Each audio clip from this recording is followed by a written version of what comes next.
आइए दोस्तों, welcome to my channel. आज हम देखेंगे मध्य प्रदेश लोकल लॉ, मध्य प्रदेश लोक सेवाओं प्रदान गारंटी अधिनियम 2010 को देखेंगे। महत्वपूर्ण एक्ट दोस्तों ये मध्य प्रदेश का है, इसलिए आइए वक्त जाया ना करते हुए सीधी बात करते हैं। एमसीक्यू क्वेश्चन नंबर 1 देखते हैं। दोस्तों यदि आप मेरे वीडियो पर नए हो तो प्लीज़ चैनल को सब्सक्राइब करें। आइए शुरुआत करते हैं। क्वेश्चन नंबर 1 बात करता है मध्य प्रदेश लोक सेवाओं की प्रदान की गारंटी अधिनियम 2010 का उद्देश्य क्या है। दोस्तों 4 ऑप्शन रहेंगे हमारे सामने, आइए देखते हैं। राज्य की जनता को निश्चित समय सीमा के भीतर सेवाएं प्रदान करना, दोस्तों सही है। और बी, उक्त से सशक्त एवं अनुसंजीव विषयों के लिए उपबंध करना, ये भी सही है। सी, दोनों सही या उपरोक्त सभी गलत। ठीक है, तो इसका दोस्तों जो ऑप्शन नंबर सी है वो सही होगा। उपरोक्त दोनों हमारे ऑप्शन सही हैं, सी ऑप्शन सही होगा। आइए नेक्स्ट क्वेश्चन। इस अधिनियम में कुल धाराएं कितनी हैं? 8, 9, 10, 11। तो दोस्तों यदि आपने मेरा वीडियो नहीं देखा है तो पहले इस एक्ट का वीडियो देख लें, उसके बाद इस क्वेश्चन को लगाएं, आपको आसानी से समझ में आ जाएगा। ठीक है, इसमें कुल धारा जो है दोस्तों 11 है। आइए नेक्स्ट क्वेश्चन। इस अधिनियम को राज्यपाल की अनुमति प्राप्त कब हुई? 18 अगस्त 2010, 17 अगस्त 2010, 15 अगस्त 2010, 15 अगस्त 2009। दोस्तों इसको जो अनुमति प्राप्त हुई है वो हुई है 17 अगस्त 2010, यानी इसका ऑप्शन नंबर सही होगा हमारा बी। आइए नेक्स्ट क्वेश्चन में चलते हैं। Question number 14। इस अधिनियम का विस्तार होगा संपूर्ण मध्य भारत, संपूर्ण महाकौशल, संपूर्ण मध्य प्रदेश, केवल महानगर क्षेत्रों में। दोस्तों इसका सही जो ऑप्शन है वो है ऑप्शन नंबर सी, संपूर्ण मध्य प्रदेश। Question number 5। ये अधिनियम लागू हुआ किस तारीख से? 25 सितंबर 2010, 15 अगस्त 2010, 15 अगस्त 2010, 25 सितंबर 2011। तो दोस्तों इस अधिनियम को लागू किया गया है 25 सितंबर 2010। ऑप्शन नंबर ए सही होगा। Question number 6। इस अधिनियम के अंतर्गत पदाभिहित अधिकारी को परिभाषित किया गया है। 2A, 2B, 2C, 2D। तो पदाभिहित अधिकारी को दोस्तों परिभाषित किया गया है 2A में। इस अधिनियम के अधीन पदाभिहित अधिकारी से अभिप्रेत ऐसा अधिकारी है जिसे सेवा प्रदान करने के लिए अधिसूचित किया गया हो। कि धारा में प्रावधान किया गया है? धारा 3 के अंतर्गत, धारा 2 के अंतर्गत, धारा 4 के अंतर्गत, धारा 5 के अंतर्गत। दोस्तों 4 ऑप्शन है, सही ऑप्शन का चयन करना है। तो इसका जो सही ऑप्शन होगा दोस्तों वो होगा ऑप्शन नंबर बी, धारा 3 के अंतर्गत। आइए नेक्स्ट क्वेश्चन देखते हैं। Question number 8। इस अधिनियम के अंतर्गत परिभाषित पात्र व्यक्ति वह है जो समाज सेवा के लिए पात्र है, प्रशासनिक सेवा के लिए पात्र है, अधिसूचित सेवा के लिए पात्र है, नागरिक सेवा के लिए पात्र है। दोस्तों जो अधिसूचित सेवा के लिए पात्र है वह इस पात्र व्यक्ति के अंतर्गत आता है, इसलिए इसका ऑप्शन नंबर सी सही होगा। आइए इस अधिनियम के अंतर्गत प्रथम अपील अधिकारी परिभाषित है। प्रथम अपील अधिकारी को कहाँ पर परिभाषित किया गया है? 2B, 2C, 2D, 2E। इसका सही ऑप्शन दोस्तों 2C। 2C में पदाभिहित अधिकारी को परिभाषित किया गया है। आइए 10वां क्वेश्चन। इस अधिनियम के अधीन पात्र व्यक्ति परिभाषित है। पात्र व्यक्ति को दोस्तों कहाँ पर परिभाषित किया गया है? Option number 2B, 2C, 2D, 2E। तो दोस्तों पात्र व्यक्ति को परिभाषित किया गया है वो ऑप्शन नंबर हमारा सही होगा 2B में। Next question. इस अधिनियम के अंतर्गत सेवा का अधिकार परिभाषित है। तो सेवा को कहाँ पर परिभाषित किया गया है? 2C, 2D, 2E, 2F। तो दोस्तों इसको किया गया है 2E में। ऑप्शन नंबर सी सही होगा। ठीक है, मैं बता चुका हूँ आपको कि परिभाषाएं महत्वपूर्ण होती हैं, इसलिए परिभाषा पर विशेष तौर पर ध्यान रखें कौन सी परिभाषाएं किस सेक्शन में दी गई है।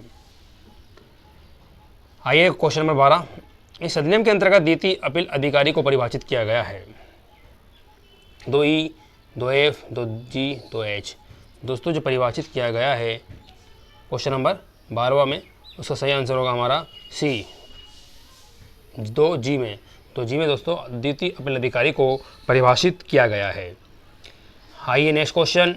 इस अधिनियम के अंतर्गत राज्य सरकार से अभिप्रेत है। तो राज्य सरकार से कौन है?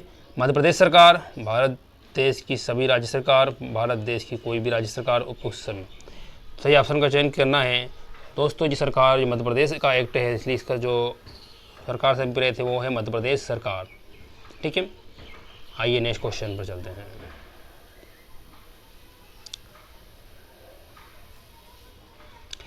इस अधिनियम के अंतर्गत सेवाओं, पदाभित अधिकारियों, प्रथम तथा द्वितीय अपील अधिकारियों तथा निश्चित की गई समय सीमा को कौन अधिसूचित कर सकेगा?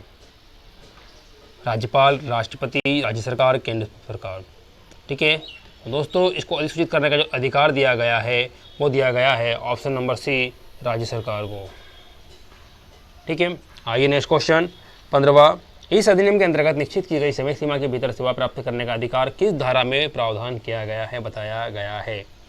धारा 3, धारा 4, धारा 5, धारा 6। तो निश्चित की गई समय सीमा के भीतर सेवा प्रदान करने का जो अधिकार दिया गया है वो धारा 4 में दिया गया है। ठीक है, ऑप्शन बी सही होगा। आइए नेक्स्ट क्वेश्चन 16वां। इस अधिनियम के अंतर्गत अधिसूचित सेवाएं प्राप्त करने के लिए आवेदन प्रस्तुत किया जाएगा, कहाँ पर? आइए ऑप्शन देखते हैं। पदाभित अधिकारी को, सही है। इस प्रकार प्राधिकृत उसके अधीनस्थ को भी, सही है। राज्य सरकार द्वारा आवेदन प्राप्त करने हेतु प्राधिकृत व्यक्ति को। दोस्तों इसका ऑप्शन नंबर डी सही होगा, चारों को, तो तीनों को, सॉरी। ठीक है, तो हमारा ऑप्शन नंबर डी सही होगा। आइए चलते हैं नेक्स्ट क्वेश्चन पर।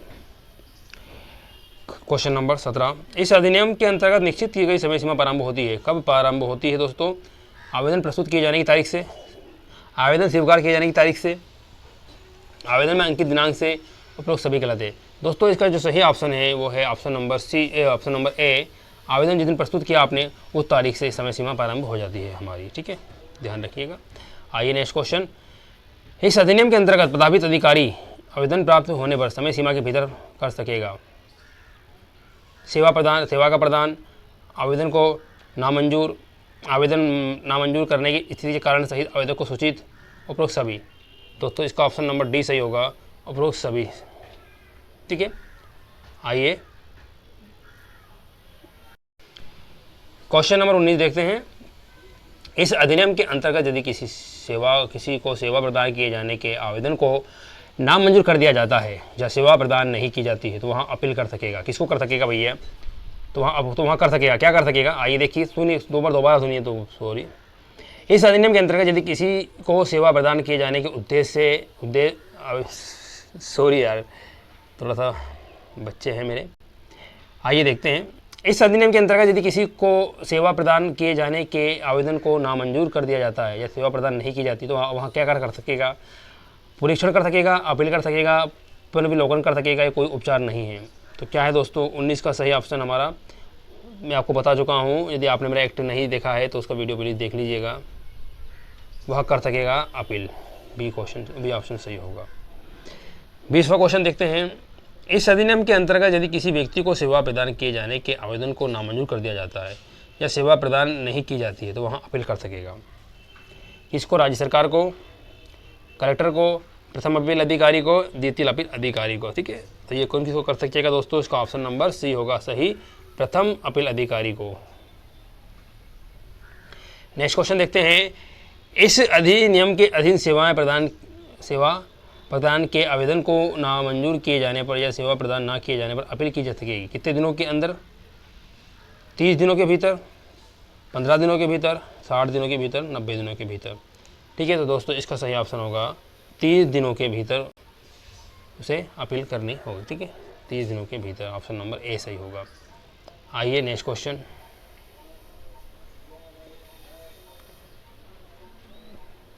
क्वेश्चन नंबर 24 देखेंगे। इस अधिनियम के अंतर्गत द्वितीय अपील अधिकारी अपील किए जाने पर कर सकेगा, क्या कर सकेगा? सेवा प्रदान करने का आदेश, अपील का रद्दीकरण, उपरोक्त दोनों, और उपरोक्त आ या बा दोनों में से कोई भी। इसका दोस्तों जो सही ऑप्शन है वो है हमारा डी, आ या बा, दो बा में से कोई भी। ठीक है, द्वितीय अपील अधिकारी कर सकेगा। 25वां क्वेश्चन देखते हैं। इस अधिनियम के अंतर्गत प्रथम अपील अधिकारी या द्वितीय अपील अधिकारी को सिविल अधिक्रिया संहिता 1908 के अधीन निम्न शक्तियाँ प्राप्त होंगी। कौन सी शक्तियाँ प्राप्त होंगी? दस्तावेजों का प्राकृतिकरण तथा निश्चीकरण किए जाने की अपेक्षा करना, पदाभित अधिकारी द्वारा अपीलार्थी को सुनवाई के समन जारी करना, उपरोक्त दोनों। तो दोस्तों ये सिविल के अंतर्गत वो दोनों कार्रवाई की शक्तियाँ उसे होती है, दोनों उपरोक्त दोनों सही ऑप्शन होगा। आइए 26वां क्वेश्चन देखते हैं। इस अधिनियम के अंतर्गत अपील के प्रावधान है, तो अपील के प्रावधान किस धारा में किए गए हैं दोस्तों? सही ऑप्शन हमारा बी होगा। अपील के जो प्रावधान किए गए दोस्तों धारा 6 में किए गए हैं। ठीक है,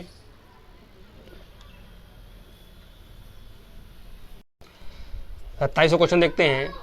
इस अधिनियम के अंतर्गत यदि कोई द्वितीय अपील अधिकारी की राय में प्रभावित अधिकारी बिना पर्याप्त या युक्तियुक्त कारण से सेवा प्रदान करने में असफल रहा तो उस पर शासित आरोपित की जा सकेगी। कितना आरोपित किया जा सकेगा? शासित पेनल्टी 500 रुपये से कम, 5,000 रुपये से अधिक, 500 रुपये से कम किंतु 5,000 से अधिक नहीं, और डी 500 रुपये से अधिक किंतु 5,000 रुपये से कम। तो इसका जो ऑप्शन सही है दोस्तों वो है हमारा डी 500 रुपये या से अधिक किंतु 5,000 से कम आरोपित शासित पेनल्टी यहाँ पर ली जाएगी। आइए 28वां क्वेश्चन देखते हैं। इस अधिनियम के अंतर्गत यदि द्वितीय अपील अधिकारी की राय में पदाभित अधिकारी द्वारा बिना किसी युक्तियुक्त कारण से सेवा प्रदान करने में विलंब किया जाता है तो उस पर शासित किया जा सकेगा। दोस्तों इसका सही जो ऑप्शन है वो है 250 रुपये की मान से अधिकतम 5,000 रुपये तक उससे शासित पेनल्टी वसूली जाएगी। ठीक है, ऑप्शन नंबर ए सही होगा। आइए नेक्स्ट क्वेश्चन, क्वेश्चन नंबर 29। इस अधिनियम के अंतर्गत यदि द्वितीय अपील अधिकारी की राय में प्रथम अपील अधिकारी बिना पर्याप्त तथा युक्तियुक्त कारण से निश्चित समय सीमा में अपील निविनिश्चय करने में असफल रहता है तो उस पर शासित आरोपित कर सकेगी। कितना हो सकेगा दोस्तों? आइए 29 का देखते हैं। 500 रुपये से कम तथा 5,000 रुपये से अधिक, 500 रुपये से अधिक तथा 5,000 रुपये से कम। तो ये ऑप्शन हमारा दोस्तों बी सही होगा, 500 रुपये से अधिक तथा 5,000 रुपये से कम। ठीक है, बी ऑप्शन सही होगा, ध्यान रखना। आइए नेक्स्ट क्वेश्चन 30वां। इस अधिनियम के अंतर्गत यदि द्वितीय अपील अधिकारी का यह समाधान हो जाता है कि प्रभावित अधिकारी या प्रथम अपील अधिकारी बिना पर्याप्त तथा युक्तियुक्त कारण से अधिनियम के अधीन सौंपे गए कर्तव्यों का पालन करने में असफल रहा तो उस पर सिफारिश कर सकेगा। प्रशासनिक कार्रवाई की, राजनीतिक कार्रवाई की, अनुशासनात्मक कार्रवाई की या विभागीय कार्रवाई की। तो बताइए इसका ऑप्शन सही क्या होगा?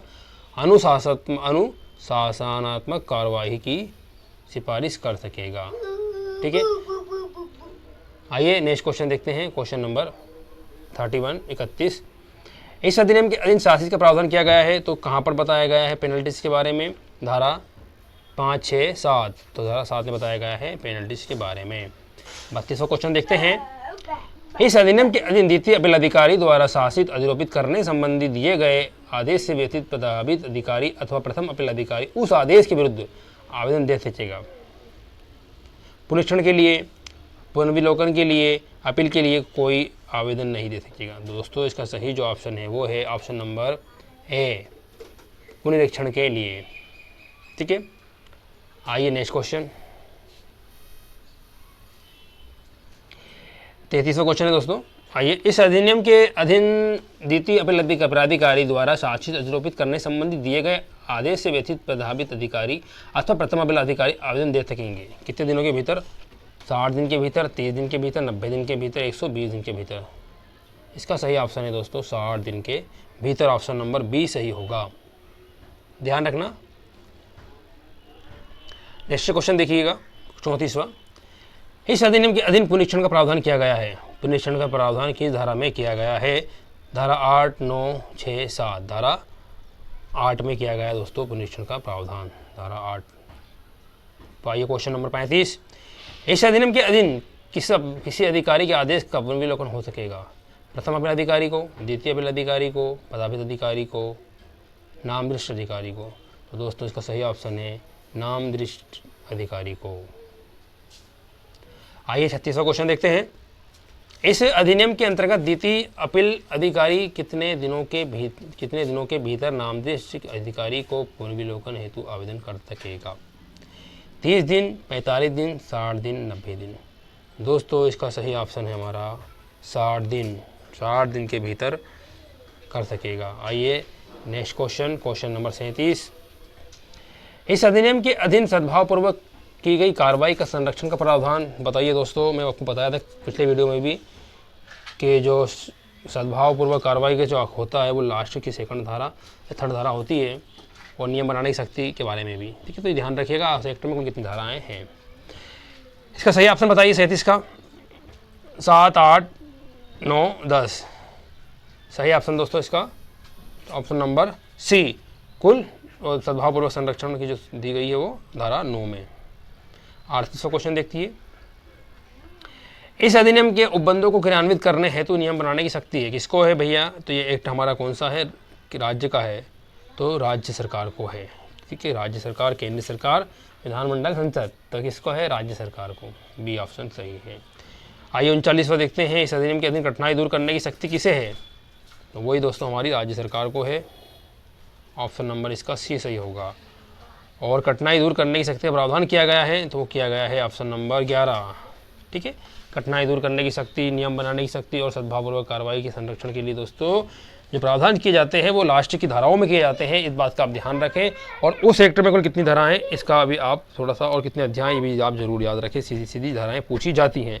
ठीक है, और दोस्तों ये हमारा मध्य प्रदेश का महत्वपूर्ण एक्ट था जो कि कंप्लीट हुआ। आपको ये वीडियो कैसा लगा कमेंट करके बताइएगा। ठीक है, और आपको किसी भी और एमसीक्यू संबंधित किसी एक्टर से चाहिए तो कमेंट करिएगा, हम उसके लिए भी आपको उपलब्ध कराएंगे एमसीक्यू वीडियो। ठीक है, तो इस वीडियो में इतना ही दोस्तों। Thank for watching.